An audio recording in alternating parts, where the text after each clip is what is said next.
Banking professional এক্সামের আজকের সমাধান ক্লাসে সবাইকে স্বাগতম। গত ক্লাসে আমরা 97তম ব্যাংকিং প্রফেশনাল এক্সামে ক্রেডিট অপারেশনস অ্যান্ড ম্যানেজমেন্টের 6 নম্বর কোশ্চেনে যে ম্যাথমেটিক্যাল প্রবলেমটি ছিল সেটি আমরা সমাধান করেছিলাম। আজকের ক্লাসে আমরা 8 নম্বর কোশ্চেনে যে ম্যাথমেটিক্যাল প্রবলেমটি আছে সেটি সমাধান করব। যারা গত সমাধান ক্লাসটি মিস করেছেন ডেসক্রিপশনে লিঙ্ক দেওয়া আছে, প্লিজ দেখে নেবেন। আসুন দেখি আমাদের আজকের প্রবলেমে কী বলা আছে। তাসকিন, মুয়াজ এবং জাহানারা টিএমজেড কর্পোরেশন নামে একটি স্পোর্টস ইকুইপমেন্ট সাপ্লাইংয়ের একটা প্রতিষ্ঠান খুলেছে, যেখানে তারা লং টার্ম একটা ইনভেস্ট করার কথা ভাবতেছে এবং ওই ইনভেস্টের পরিমাণ হবে 2,80,000 টাকা। এবং তারা যে ইকুইপমেন্টগুলো সাপ্লাই করতেছে এগুলোর ইউজফুল লাইফ হচ্ছে 5 ইয়ার্স এবং তারা ধারণা করতেছে যে তাদের অ্যানুয়াল নেট ইনকাম হবে 16,000 টাকা বছরে। ঠিক আছে, এবং তারা এখানে আরও কি বলা হয়েছে দেখেন, cash flow can be computed by adding back depreciation expense, অর্থাৎ এই অ্যানুয়াল নেট ইনকামের সাথে ব্যাক ডিপ্রিসিয়েশন এক্সপেন্স অ্যাড করে ক্যাশ ফ্লোটা ক্যালকুলেট করা হবে। এবং এই ডিপ্রিসিয়েশনটা কীভাবে ক্যালকুলেট করা হবে দেখেন, স্ট্রেট লাইন মেথডে, যেখানে সেলভেজ ভ্যালু থাকবে 0। ঠিক আছে, আরও কি বলা আছে দেখেন, কোম্পানির কস্ট অফ ক্যাপিটাল হচ্ছে 10% এবং ডিসকাউন্ট ফ্যাক্টর দেওয়া আছে 10%, যেটার ভ্যালু হচ্ছে 3.79079। এই যে উপরোক্ত যে ইনফরমেশনগুলো দেওয়া আছে এর উপর বেস করে আমাদেরকে কী কী ক্যালকুলেট করতে হবে দেখেন। এই নাম্বারে ক্যালকুলেট করতে বলা হয়েছে ক্যাশ পেব্যাক পিরিয়ড। ঠিক আছে, ওই প্রজেক্টের যে ক্যাশ পেব্যাক পিরিয়ড যেটা আছে সেটা ক্যালকুলেট করতে বলা হয়েছে। বি নাম্বারে ক্যালকুলেট করতে বলা হয়েছে নেট প্রেজেন্ট ভ্যালু। সি নাম্বারে ক্যালকুলেট করতে বলা হয়েছে দেখেন অ্যানুয়াল রেট অফ রিটার্ন। এবং ফাইনালি আমাদেরকে একটা ডিসিশন জানাতে বলা হয়েছে যে এই যে উপরোক্ত যে আমরা যে ইনফরমেশনগুলো ক্যালকুলেট করলাম, cash payback period, net present value, annual rate of return, এগুলোর উপর বেস করে আমাদেরকে ডিসিশন জানাতে হবে যে এই প্রজেক্টটাকে অ্যাকসেপ্ট করা যাবে নাকি এটাকে রিজেক্ট করে দিতে হবে। ঠিক আছে, আসুন এবার আমরা সমাধানে চলে যাই। কোশ্চেনে দেখেন শুরুতেই ক্যাশ পেব্যাক পিরিয়ড ক্যালকুলেট করতে বলা হয়েছে। ঠিক আছে, শুরুতে আমরা ক্যাশ পেব্যাক পিরিয়ড ক্যালকুলেট করব। উপরেই দেখেন ক্যাশ পেব্যাক পিরিয়ড ক্যালকুলেট করার এখানে একটা ফর্মুলা দেওয়া আছে। কি বলা হয়েছে দেখেন, cash payback period equal to investment divided by annual cash flow. অর্থাৎ প্রজেক্টের যে ইনভেস্টমেন্টের যে ভ্যালুটা দেওয়া আছে, অর্থাৎ 2,80,000 টাকা দেওয়া আছে, সেটাকে অ্যানুয়াল ক্যাশ ফ্লো দ্বারা ভাগ করে দিলে আমরা এখান থেকে ক্যাশ পেব্যাক পিরিয়ডের ভ্যালুটা পেয়ে যাব। ঠিক আছে, কিন্তু অ্যানুয়াল ক্যাশ ফ্লোর ভ্যালুটা এখানে দেওয়া নেই, এটাকে আমাদের ক্যালকুলেট করে নিতে হবে। নিচে আপনারা দেখেন অ্যানুয়াল ক্যাশ ফ্লো ক্যালকুলেট করার এখানে আরও একটা ফর্মুলা দেওয়া আছে। এখানে কি বলা হয়েছে দেখেন, annual cash flow equal two annual net income plus annual depreciation. অর্থাৎ অ্যানুয়াল নেট ইনকামের সাথে অ্যানুয়াল ডেপ্রিসিয়েশন যোগ করে দিলে আমরা এখান থেকে অ্যানুয়াল ক্যাশ ফ্লোটা পেয়ে যাব। আবারও যদি আপনারা কোশ্চেনে লক্ষ্য করেন দেখবেন অ্যানুয়াল নেট ইনকামের ভ্যালু 16,000 টাকা দেওয়া আছে। ঠিক আছে, কিন্তু অ্যানুয়াল ডেপ্রিসিয়েশনের ভ্যালুটা দেওয়া নেই, এটাকে আবার আমাদের ক্যালকুলেট করে নিতে হবে। ঠিক আছে, এবার দেখেন অ্যানুয়াল ডেপ্রিসিয়েশন ক্যালকুলেট করারও আরেকটা ফর্মুলা দেওয়া আছে। দেখেন কি বলা হয়েছে, annual depreciation equal to investment minus salvage value divided by useful life. ঠিক আছে, অর্থাৎ ওই প্রতিষ্ঠানের যে ইনভেস্টমেন্টটা দেওয়া আছে সেখান থেকে সেলভেজ ভ্যালু বিয়োগ করে দিলে যে রেজাল্টটা আসবে সেটাকে ইউজফুল লাইফ দ্বারা ভাগ করে দিলে আমরা এখান থেকে অ্যানুয়াল ডেপ্রিসিয়েশনের ভ্যালুটা পেয়ে যাব। ঠিক আছে, তাহলে দেখেন এখান থেকে আমরা অ্যানুয়াল ডেপ্রিসিয়েশনের ভ্যালু পেয়ে গেলাম। এখন এই অ্যানুয়াল ডেপ্রিসিয়েশনের ভ্যালুর সাথে অ্যানুয়াল নেট ইনকাম যোগ করে দিলে আমরা এখান থেকে অ্যানুয়াল ক্যাশ ফ্লোটা পেয়ে যাব। ঠিক আছে, আবার অ্যানুয়াল ক্যাশ ফ্লোটা যখন আমরা পেয়ে যাব সেটা দ্বারা ইনভেস্টমেন্টকে যদি আমরা ভাগ করে দিই সেখান থেকে আমরা ক্যাশ পেব্যাক পিরিয়ডের ভ্যালুটা পেয়ে যাব। ঠিক আছে, তাহলে আসুন এবার আমরা সমাধানে চলে যাই। দেখেন শুরুতে আমরা অ্যানুয়াল ডেপ্রিসিয়েশনটা ক্যালকুলেট করব। ঠিক আছে, অ্যানুয়াল ডেপ্রিসিয়েশনটা আমরা কীভাবে ক্যালকুলেট করব দেখেন, investment minus salvage value divided by useful life. এখন ইনভেস্টমেন্টের ভ্যালু কত, 2,80,000 বিয়োগ সেলভেজ ভ্যালু। দেখেন কোশ্চেনে লক্ষ্য করে দেখেন এখানে বলা হয়েছে depreciation with no salvage value, অর্থাৎ সেলভেজ ভ্যালু হচ্ছে 0। ঠিক আছে, তাহলে 2,80,000 থেকে বিয়োগ হবে 0 ডিভাইড বাই ইউজফুল লাইফ কত দেওয়া আছে, 5 ইয়ার্স। ঠিক আছে, তাহলে দেখেন এই 2,80,000কে 5 দ্বারা ভাগ করে দিলেই আমরা এখান থেকে কত পাচ্ছি, 56,000। ঠিক আছে, তাহলে আমরা এখান থেকে অ্যানুয়াল ডেপ্রিসিয়েশন কত পেলাম, 56,000। ঠিক আছে, এবার যেহেতু আমরা অ্যানুয়াল ডেপ্রিসিয়েশনটা পেয়ে গেছি, এবার আমরা অ্যানুয়াল ক্যাশ ফ্লোটা ক্যালকুলেট করব।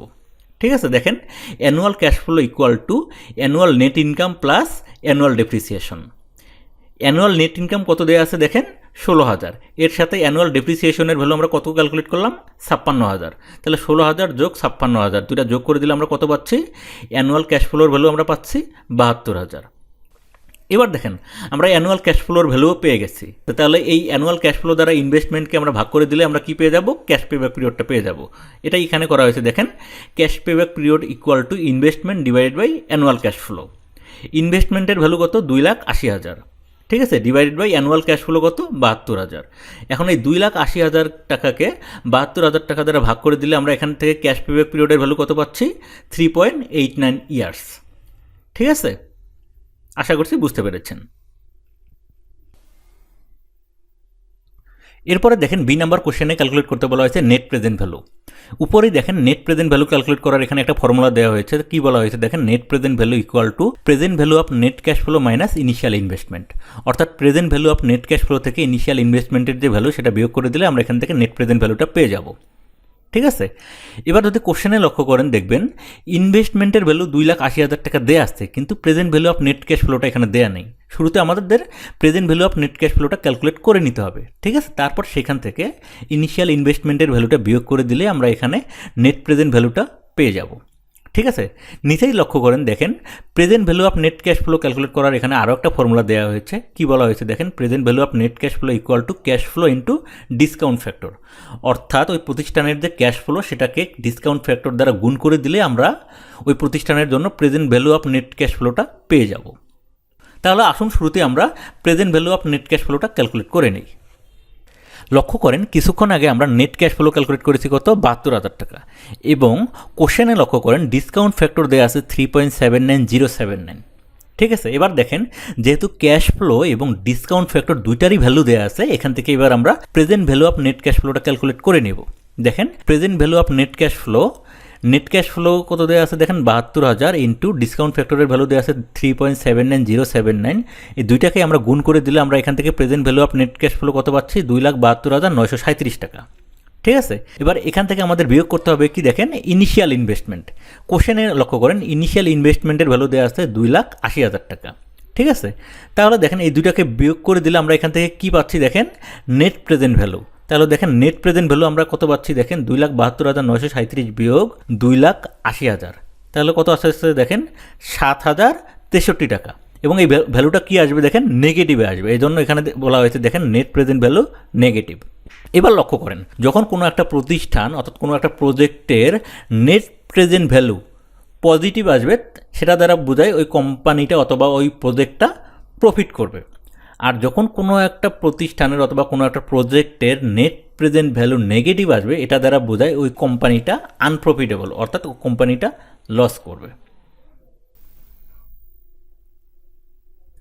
এরপর দেখেন সি নাম্বার কোশ্চেনে অ্যানুয়াল রেট অফ রিটার্ন অর্থাৎ ARR ক্যালকুলেট করতে বলা হয়েছে। উপরেই দেখেন annual rate of return calculate করার এখানে একটা ফর্মুলা দেওয়া হয়েছে। কি বলা হয়েছে দেখেন, annual rate of return equal to average income divided by average investment. অর্থাৎ কোনো একটা প্রজেক্টের অ্যাভারেজ ইনকামকে এর অ্যাভারেজ ইনভেস্টমেন্ট দ্বারা ভাগ করে দিলেই ওই প্রজেক্টের জন্য অ্যানুয়াল রেট অফ রিটার্নের ভ্যালুটা পাওয়া যায়।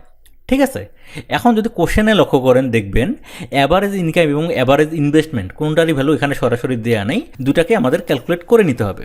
ঠিক আছে, তাহলে আসুন শুরুতে আমরা অ্যাভারেজ ইনকামটা ক্যালকুলেট করে নেই। দেখেন কোশ্চেনে লক্ষ্য করবেন অ্যাভারেজ ইনকাম সরাসরি না দেওয়া থাকলেও অ্যানুয়াল ইনকাম দেওয়া আছে 16,000। ঠিক আছে, তাহলে দেখেন 5 বছরের জন্য ইনকাম কত হবে, 5,80,000 ডিভাইডেড বাই 5 ইয়ার্স। তাহলে 80,000কে 5 দ্বারা ভাগ করে দিলে আমাদের এখানে অ্যাভারেজ ইনকাম কত আসতেছে, 16,000 টাকা। এরপরে দেখেন অ্যাভারেজ ইনভেস্টমেন্টের এখানে একটা ফর্মুলা দেওয়া হয়েছে। কি বলা হয়েছে দেখেন, average investment equal to initial investment plus residual value divided by 2। দেখেন ইনিশিয়াল ইনভেস্টমেন্টের ভ্যালু কত দেওয়া আছে এখানে, 2,80,000 প্লাস রেসিজুয়াল ভ্যালু এখানে কোনো কিছু দেওয়া নেই অর্থাৎ 0।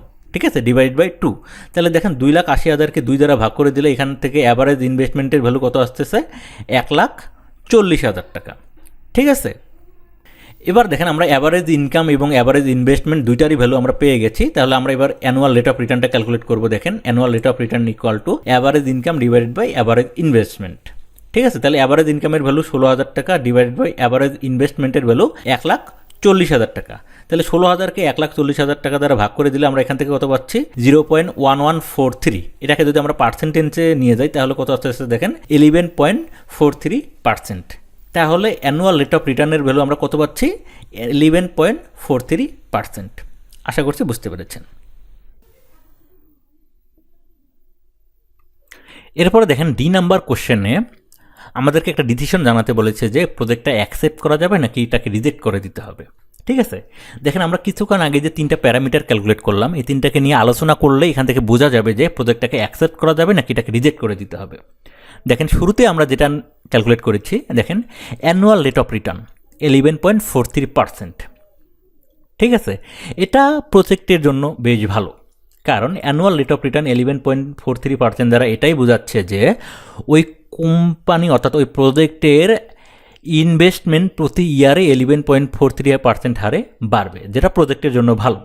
কিন্তু এরপরে যেটা আমরা ক্যালকুলেট করেছি, দেখেন ক্যাশ পেব্যাক পিরিয়ড 3.89 ইয়ার্স, অর্থাৎ ওই কোম্পানির অরিজিনাল যে ইনভেস্টমেন্ট যেটা আছে সেটা রিকভার করতে এর 3.89 ইয়ার্স লেগে যাবে, যেটা কোম্পানির যে ইউজফুল লাইফ তার 78%, যেটা প্রজেক্টের জন্য মোটেও কাঙ্ক্ষিত না। এটা প্রজেক্টের একটা নেগেটিভ দিক প্রকাশ করতেছে। ঠিক আছে, এরপরে আমরা যেটা ক্যালকুলেট করেছি, দেখেন নেট প্রেজেন্ট ভ্যালু, এটা কি ভ্যালু দিয়েছে? নেগেটিভ ভ্যালু দিয়েছে। যখন কোনো একটা প্রজেক্টের net present value negative value দেবে, এটা দ্বারা এটাই বোঝায় যে কোম্পানিটি অর্থাৎ ওই প্রজেক্টটা আনপ্রফিটেবল। ঠিক আছে, তার মানে এখানে দেখেন 3টা প্যারামিটারের মধ্যে 2টা প্যারামিটারই এখানে কোম্পানিটির অর্থাৎ ওই প্রজেক্টটার নেগেটিভ দিক উল্লেখ করতেছে। ঠিক আছে, সুতরাং এখান থেকে আমরা এটাই ডিসিশন নিতে পারি যে এই প্রজেক্টটাকে রিজেক্ট করে দেওয়াটাই ভালো হবে। ঠিক আছে, আশা করছি সমাধানটি বুঝতে পেরেছেন। ভিউয়ার্স, আজকের সমাধান ক্লাসটি যদি আপনাদের ভালো লেগে থাকে অবশ্যই লাইক করবেন, শেয়ার করবেন এবং যারা সাবস্ক্রাইব করেননি প্লিজ সাবস্ক্রাইব করবেন। Thank you.